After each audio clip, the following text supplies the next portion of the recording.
to the one who thought I was too much. I used to replay your words in my head, wondering where I crossed the line. Was it when my caring became inconvenient? When my honesty felt heavy in your hands? Or when my presence stopped feeling like a gift and started feeling like a demand? You never said it directly. You didn't have to. I learned it in your pauses, in the way your replies grew shorter and my feelings grew deeper, and how you slowly pulled away each time I leaned in with sincerity.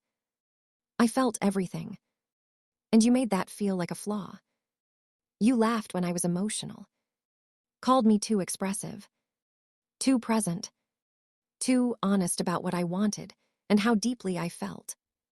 At least, that's how you made it sound. So I tried to soften myself.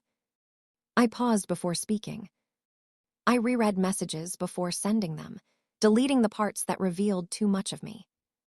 I laughed instead of asking questions. I pretended not to notice when you withdrew, convincing myself that maybe love sometimes looks like distance. I shrank slowly, quietly, believing that if I became easier to hold, you would finally stay. But here's the truth I couldn't see back then. I was never asking for too much. I was asking the wrong person. I wanted consistency. You wanted convenience. I wanted depth. You wanted comfort without responsibility. And instead of admitting that mismatch, you let me believe the problem was me. You taught me how dangerous it is to fall in love with someone who benefits from your silence, someone who calls your passion overwhelming but enjoys it when it suits them, someone who praises your warmth while slowly stepping out of its reach. I know now, my emotions were not excessive. They were honest. My questions were not accusations. They were invitations to communicate. My needs were not burdens. They were boundaries forming. For me, it was love. It was compassion. It was togetherness.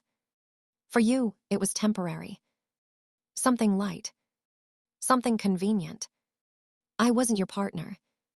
I was the background, a wallflower in a story I thought we were writing together.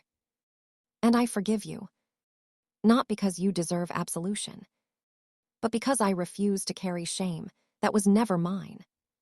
Today, I no longer apologize for being intense, expressive, or deeply feeling. I no longer dilute myself to be digestible.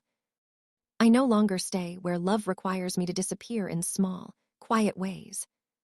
If I am too much for someone now, I take it as clarity, not criticism. Because the right person will never ask me to be less. They will meet me where I stand and say, I can hold this. So this letter is not a confrontation. It's a release. I am no longer shrinking for your comfort. I am no longer measuring my worth against your inability to show up. I was never too much. I was simply more than you were ready to love. And that is not my shame to carry.